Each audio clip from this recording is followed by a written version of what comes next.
La sortie de l'album démarre sur les chapeaux de roue avec une super ligne de basse et un refrain entêtant. Il ne lui manque plus qu'un clip percutant pour l'accompagner. C'est là qu'entre en scène le réalisateur Steve Barron. J'avais prévu qu'il marche dans la rue tout en dansant et toutes les dalles devaient être interactives.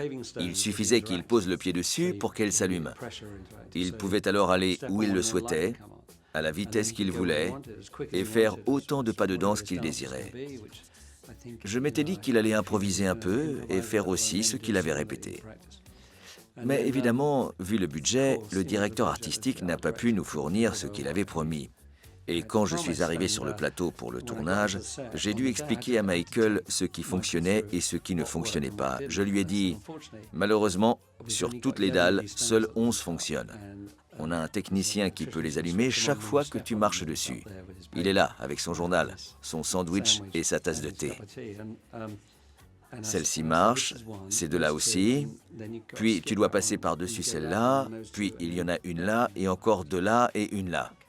Il m'a répondu, d'accord, pas de problème. Il est allé vers la première dalle, il s'est mis sur les pointes et il a fait une pirouette.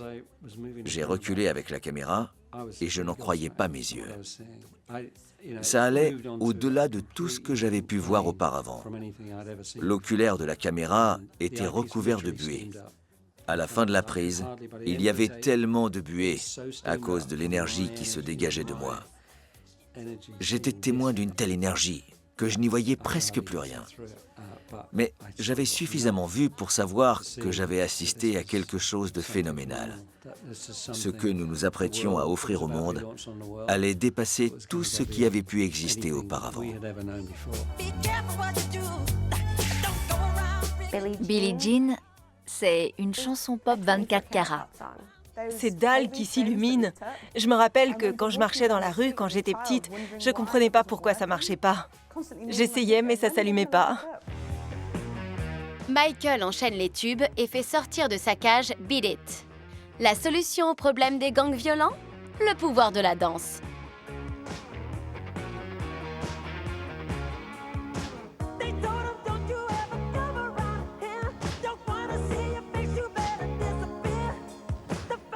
Ma chanson préférée de Michael Jackson, c'est dur.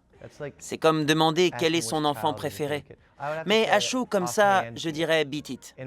Tout simplement parce que c'est une chanson qui déchire. Et en plus, il y a ce riff de guitare d'Eddie Van Halen qui fait vraiment tout. Ça donne à Michael un côté voyou cool. Les costumes étaient incroyables. C'était des clips que personne n'avait jamais vus auparavant, qui regorgeaient d'idées totalement novatrices. Mais Michael réserve le meilleur pour la fin. En janvier 1984, il sort l'un des clips musicaux les plus emblématiques de tous les temps, qui retrace la soirée la plus romantique de l'histoire.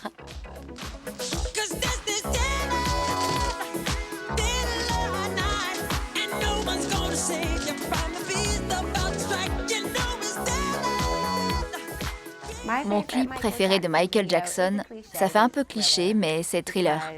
Parce qu'avec ce clip, John Landis est passé à la vitesse supérieure dans le domaine des clips musicaux pop. C'était le premier à être aussi long, avec une véritable histoire. Et puis j'aime bien les films d'horreur. Il a ce côté horreur marrant. Les costumes étaient géniaux et ils avaient vraiment l'air de bien s'amuser.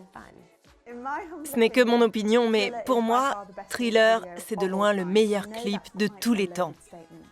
Je sais que j'y vais un peu fort, mais je vais vous expliquer pourquoi. Il a une histoire complète. La version longue est géniale. C'était terrifiant de voir ça enfant. Il a introduit des chorés de groupes qui ont été copiés allègrement depuis. Mais c'est avec ça que ça a commencé. Et puis, qui n'a pas essayé d'apprendre la choré à l'époque? Et même encore aujourd'hui. J'ai rien à ajouter. Après cette série de tubes planétaires, la Jackson Mania est en train d'envahir le monde.